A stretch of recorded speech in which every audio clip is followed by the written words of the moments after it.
Vous savez, quand vous sortez avec quelqu'un, c'est pour découvrir qui est cette personne. La plupart des gens sont tellement occupés à sortir avec d'autres personnes qu'ils ne sont jamais sortis avec eux-mêmes.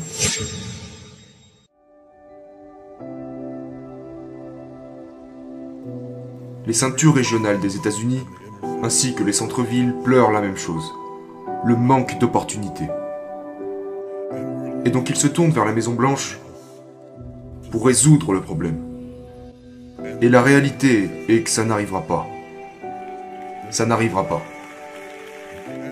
Il y a des gens talentueux et intelligents qui ne trouvent pas d'opportunités. Dans notre communauté, et même dans d'autres communautés, vous avez ce dilemme des personnes qui font des erreurs dans leur jeunesse, qui sont responsables de quelques infractions pénales. Et donc, 25 ans plus tard, ils ne peuvent tout simplement pas trouver d'emploi ni de logement. Et c'est un réel problème. Donc, pour ma part, je me suis dit que plutôt qu'aller chercher un emploi, je pensais qu'il était important de devenir cet emploi. Vous savez, ouais, être un travail. Pour vous engager sur les opportunités qui existent, pour créer votre propre réalité, votre propre business, votre propre entreprise, et devenir votre propre patron. Votre propre patron. Vous devez être vous-même, et pas ce qu'on voudrait que vous soyez. Parfois, vous vous reconnaîtrez dans ce que je dis. Parfois, les gens vous donnent un surnom, et vous commencez à vivre selon ce surnom. Et cela vous restreint de ce que Dieu veut que vous fassiez de votre vie. Quand vous regardez Jésus, qui était le fils d'un charpentier, et qui plus tard sera appelé lui-même charpentier, celui qui manipulait le bois, a fini cloué sur le bois.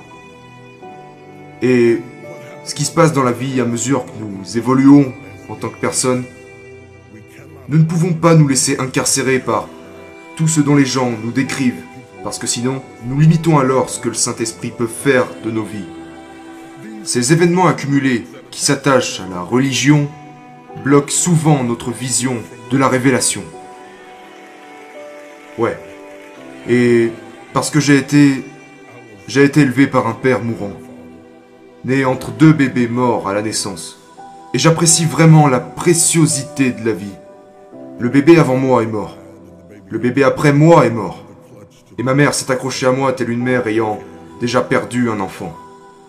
Et une appréciation de la valeur de la vie est un refus de permettre à quiconque de vous enlever ce grand privilège d'être en vie. Je penserai par moi-même. J'ai avancé dans ma propre direction. Vous pouvez dire et penser tout ce que vous voulez, mais je resterai moi-même. Vous voyez ce que je veux dire? Et le cœur de ce livre dit: ne soyez pas limités. Ne vous arrêtez pas seulement parce que vous pensez que vous ne pouvez pas faire quelque chose, ou que vous ne pouvez pas changer. Évoluez en tant qu'individu. Explorez de nouvelles façons de penser. Faut que je m'arrête parce que je pourrais en parler des heures. Non, c'est super. J'aimerais approfondir cela parce que le principal de vos enseignements est l'un des messages les plus influents. Ce que j'en ai déduit en vous écoutant, c'est sortir de sa zone de confort. Je me demandais cependant, parce que je vous ai également entendu enseigner tellement de choses sur nos capacités, et que chaque personne a reçu un don de Dieu. Pour la personne qui essaie de décider ce qu'elle peut être ou de ce qu'elle peut faire,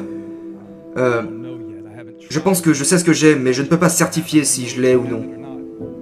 Comment faites-vous la différence entre rester dans sa zone de confort versus aller au-delà de nos capacités? Vous n'êtes mesuré en termes de succès que par votre investissement en termes de contribution. Si Dieu a donné à un homme un talent et à un autre 2 talents, il ne s'attendait cependant pas à ce que l'homme avec un talent en produise 10, mais au moins 2. L'homme qui avait 2 talents est revenu avec 4. L'homme qui avait 5 talents est revenu avec 10. L'homme tenant 2 talents revient avec 4. L'homme tenant 5 talents revient avec 10. C'est la même chose. C'est au centuple. Il y a aussi l'homme qui arrive avec un talent et qui repart avec rien du tout. Maintenant, l'apôtre Paul dit que se comparer les uns aux autres n'est pas sage, parce que nous n'avons pas tous le même point de départ. Donc, si je réussis en fonction de ce que mon voisin possède, ce n'est équitable seulement si j'ai commencé avec ce que mon voisin avait lorsqu'il a commencé. Je suis en contact avec moi-même d'une telle sorte que beaucoup de gens ne sont pas. Je me connais. Je sors avec moi-même. C'est drôle, mais c'est vrai. Je suis sorti avec moi-même. Vous savez, quand vous sortez avec quelqu'un, c'est pour découvrir qui est cette personne. La plupart des gens sont tellement occupés à sortir avec d'autres personnes qu'ils ne sont jamais sortis avec eux-mêmes. Quand Dieu a dit à Adam, le tout premier commandement que Dieu confie à Adam dit d'être fructueux. Et vous ne pouvez être fructueux que si vous êtes empli de graines. Ok? Donc nous parlons de la différence entre les fruits et les graines. Identifiez votre graine et ce qui vous rend fructueux. La première révélation de graines devrait avoir lieu dans votre famille.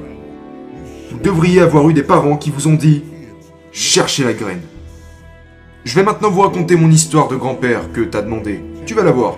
Nous sommes donc dans mon église et il fait sombre. Il y a mes petits-enfants et des amis à moi. Et nous voulions prendre des photos mais je ne trouvais pas les lumières. Et vous savez, une fois que je les avais trouvées, je n'arrivais pas à les allumer et ça agaçait tout le monde. Et donc nous avons essayé de prendre quelques photos. Et puis ma petite fille est intervenue et elle a dit « Attendez une minute, je vais aller chercher une lampe de poche. » Elle est passée sous le banc sous lequel nous avions caché les lampes, a arraché une lampe de poche, l'a ramenée et a dit « Comme ça je pourrais prendre les photos. » Et donc, je lui ai dit « Mais voyons, tu ne veux pas être dans la photo ?» Et elle a dit « Non, je veux pas être sur la photo. Je veux tenir la lumière pour qu'on vous voie. » C'est la graine dont je te parle. Voilà la graine. Ça commence très tôt. Très tôt, très tôt. Son instinct dans cette situation a été de résoudre le problème.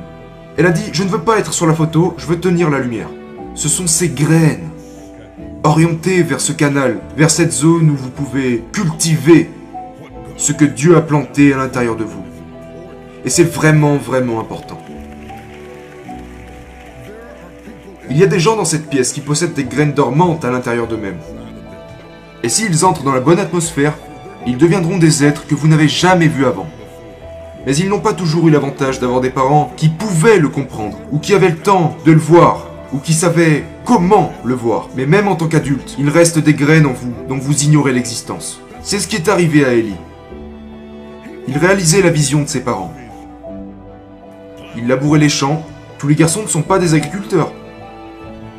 Ce n'est pas juste parce que vous utilisez une charrue, vous êtes un agriculteur. Mais parfois nous sommes coincés parce que les gens attendent de nous. Et nous n'avons jamais découvert qui nous sommes parce que nous vivons le rêve de quelqu'un d'autre. Et donc il labourait les champs et a dit qu'il supposait que c'est ce que la vie avait prévu pour lui. Et donc il tournait en rond, comme beaucoup de gens qui m'écoutent en ce moment. Vous allez au travail, à l'église et chez vous. Travail, église, maison. Travail, église, maison. Vous tournez en rond jusqu'à ce qu'Élie en eût assez. Et puis il s'est ouvert à quelque chose d'autre. Il s'est ouvert à quelque chose de plus grand en laissant tomber quelque chose de plus petit.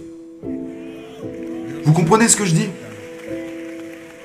Voilà pourquoi des conversations comme celle-ci sont importantes. Parce que je ne jette pas des graines. Je jette de l'engrais. Et si l'engrais frappe la graine, il va donner naissance à des sociétés, des entreprises, à des livres, à de l'art, du théâtre et toutes sortes de choses. Tout ça ici. Mais les gens ne se sont jamais accordé la permission de brûler leur charrue. Voici le problème. Dans la Bible, il est dit que Benjamin, Jacob était en train de mourir. Allongé sur le lit, il parlait à son fils allongé sur le lit en train de mourir. Et il a dit, Benjamin, tu devras chasser comme un loup. Le matin, tu devras tuer la proie. Et le soir, tu devras partager le butin. Regardez l'espace qu'il y a entre les deux. Le matin, tu désires la proie pendant que tu es jeune. Mais si tu ne dévores pas la proie quand tu es jeune, tu n'auras rien à partager quand tu seras vieux. Le matin, dévorez quelque chose.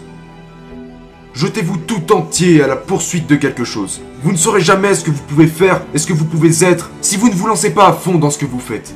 Sautez dessus. Je veux dire, traquez la proie. Attaquez-la, dévorez-la. N'attaquez pas pour tuer, attaquez pour dévorer la proie. Et le soir, vous partagerez ce qu'il restera.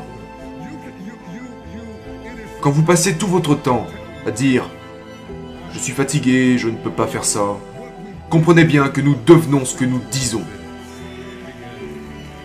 Vous ne gagnerez jamais les Jeux Olympiques si vous dites « Oh, je n'ai pas envie de m'entraîner aujourd'hui ». Mais ce n'est pas parce que je ne veux pas m'entraîner, c'est juste que je veux gagner le trophée. Je veux gagner le trophée, mais je ne veux pas passer par ce qu'il faut pour l'obtenir. Vous dévorez le matin et vous partagerez le soir. Si vous vous lancez dans quelque chose et que ça ne marche pas, c'est ok. Essayez autre chose. C'est ce que disait mon fils. Il finit un diplôme d'ingénieur du son sur 4 ans. Il a dit, je pense que c'est ce que je veux faire, mais supposons que ce n'est pas ma voie. Supposons que je décide de tout abandonner parce que je me serais trompé. Je me suis approché et lui ai dit, ne t'inquiète pas pour ça, fils. Si ce n'est pas ta réelle destination, ça sera la chose qui te mènera à destination. Dieu vous donne une opportunité. Et ce que vous faites de cette opportunité est votre manière de le remercier. Vous comprenez ? Quand Dieu vous donne une opportunité, au lieu de simplement sauter sur l'opportunité, vous êtes censé examiner ce qu'elle pourrait représenter. Je le dis tout le temps. Vous savez, Dieu n'a jamais créé de table. Ouais, j'adore. Continuez, continuez. Dieu n'a jamais créé de chaise pendant toutes ces années en tant que Dieu. Il n'a jamais créé de chaise. Il n'a jamais créé de table. Il a créé les arbres. Et tout le reste dépendait de nous. Quand Dieu vous donne un arbre, imaginez une table, une chaise, imaginez un mur et une pièce, imaginez une cabane en rondin, imaginez ce que vous pourrez en faire, imaginez ce que ça pourrait être, imaginez ce que ça pourrait être. S'il vous tend un enfant, imaginez ce qu'il pourrait devenir. S'il vous tend un conjoint, imaginez ce qu'il pourrait représenter. J'étais dans un safari en Afrique du Sud. J'aime vraiment me balader dans les safaris parce qu'on est si près de tous ces gros animaux, tu sais. Et je regardais les éléphants. Et l'éléphant est fort, grand et puissant. Et son pouvoir réside dans sa corpulence. Il est très imposant, très imposant. Et vous ne pouvez rien lui faire parce qu'il est si grand. Dieu lui a donné la grandeur comme défense. Le lion rugit. Quand il rugit, tout le monde en est paralysé. Parce que Dieu lui a donné son rugissement comme défense. Le guépard ne peut pas rugir comme le lion, mais il peut courir comme l'éclair. Quand il démarre, il traverse les bois comme si de rien n'était. Parce que Dieu l'a mis en mesure de courir comme ça. C'est sa défense. L'aigle déploie ses ailes et s'envole dans les airs. Et il dit, je ne peux pas courir, mais je peux voler. Dieu a permis à l'aigle de voler, parce que c'est sa défense. Et donc, je pourrais me promener dans la jungle et dire, mais Seigneur, je ne peux pas voler comme l'aigle, je ne peux pas courir comme le guépard, je ne peux pas rugir comme le lion, je n'ai pas la corpulence de l'éléphant. Qu'as-tu donné à l'homme comme défense? Dans tout l'écosystème humain, quelle capacité? Que m'as-tu donné? Je t'ai donné un cerveau. Ton cerveau est ta défense. Et c'est pourquoi Dieu n'a jamais créé de chaise. Il a créé l'arbre. Et puis vous laisse imaginer comment développer. Vous comprenez ce que je dis? Tu dois regarder autour de toi pour trouver les arbres. Pas des tables. Dieu t'a apporté un esprit. Et la créativité s'occupe du reste. Et ça a fini avec des applications, avec des smartphones, l'ordinateur, et envoyer des satellites dans le ciel. Regardez tout ce que nous avons été capables de faire. Aucune autre créature, aucune autre espèce a envoyé des satellites, créé des smartphones. Regardez ce que nous avons fait avec notre simple tête.